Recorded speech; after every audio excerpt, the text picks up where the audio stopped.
Hey guys, what's up? It's Rygar the Destroyer, and today we're going to be taking a look at Dutch from the Halo Anniversary collection of figures. This guy is pretty cool, but before we take a closer look at him, let's go ahead and take a look at his packaging. Here it is. It's pretty much just the standard Anniversary collection packaging, so pretty boring. On the back, it's got all of the Halo games that were released at this point. And here on the bottom, they've got all of the figures that were in this wave. And there's a promotion along with the figures that I'll talk more about here in a second. So here he is. He stands, let's see here, about 4.5 inches tall. So he's kind of small for a Halo Reach series of figures, but I think he'll fit right in with your Halo 3 figures. And he does come with a pretty good selection of accessories. The first one here is his Spartan laser, and as you can see, it definitely fits in his hands very nicely, so that's good. And it does have a peg if you'd like to put it on somebody's back. He comes with one of these grenades, if it'll focus, there we go. This is one of the kind of high or low polygon models, like the Halo 1 Master Chief came with, so I don't know why he came with this one, but I'm glad he did. You know, I'm always up for more accessories.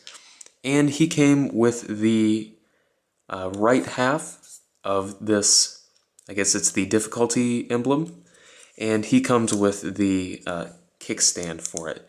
So you put it together with the half that you get from the Halo 1 Master Chief, and it looks like this. I unfortunately don't have any of the other pieces, so I don't know how it looks when it's all put together, but the parts I do have look nice.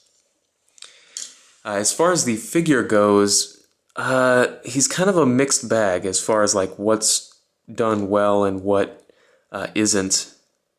Like he's got nice accessories and he's fairly well painted. If you'll notice, everything is nice and clean on him.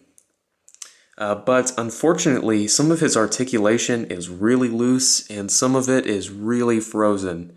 So that's really unfortunate. This could have been a really cool figure, but they just kind of messed that up. So let's go ahead and run through that. He's got what feels like a ball peg in his head, but you're pretty much going to get just a swivel out of it. I guess he can look up and down just a little bit, but it's pretty much just a swivel. He's got hinges in his shoulders and a swivel, so that works well. And then he's got a bicep swivel underneath the shoulder here, and then he's got another one halfway down his arm, and just like, oh, I can't think of the other ODST's name offhand. It doesn't matter. The other ODST that was released in the next series, he's got 2 bicep swivels, which is kind of weird. I'm just guessing that they did it for, posing, but I think they could have eliminated one and still had it work. So, I mean, it's not a problem. It's just something strange that they did for this figure. He's got hinged elbows, and then he's got a swivel. It's really small, so be careful with it. It's got a swivel and a hinge. And this arm is fine, and none of the joints are really loose. They all work well.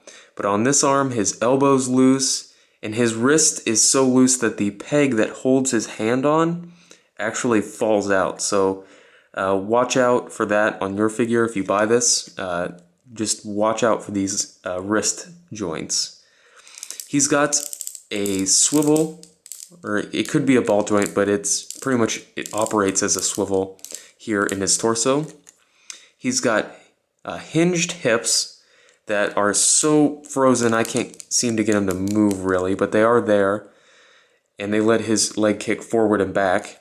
And then he's got a thigh swivel, but like the other ODST figures, it's at an angle, so you can't really get him to look natural with his hip turned.